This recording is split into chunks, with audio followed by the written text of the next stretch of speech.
You've probably heard a fellow teacher say that they have only one rule in their classroom, and it's respect.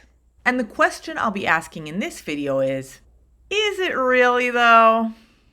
My name is Roxana Eldon. I run the Maintain and Stay Sane program for teachers, which is a series of online courses that helps make teachers' jobs and lives more manageable.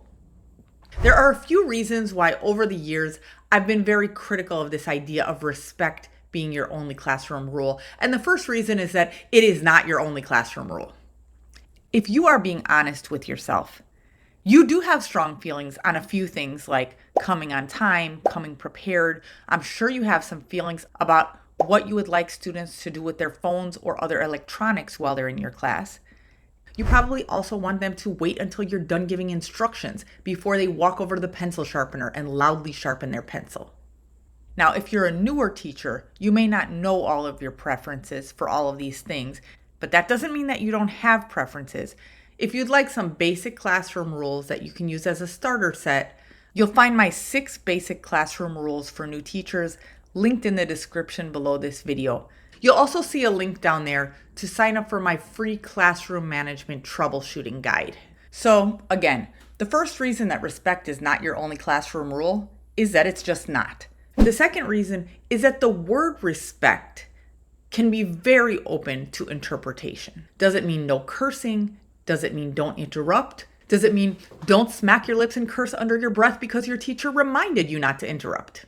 Respect is absolutely important in a classroom, but teachers also need concrete, specific rules that are easier to enforce. In other words, RESPECT, find out what it means to you before making it your only classroom rule.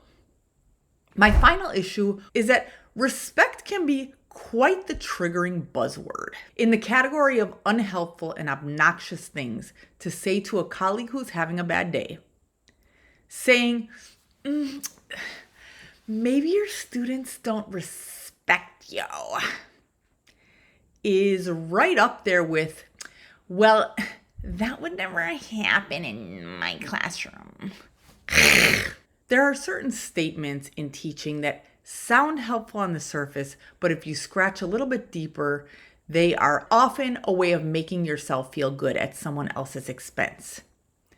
So this depends on context, but there are definitely contexts where suggesting that a teacher maybe doesn't have respect as a classroom rule is not an attempt to be helpful to that teacher.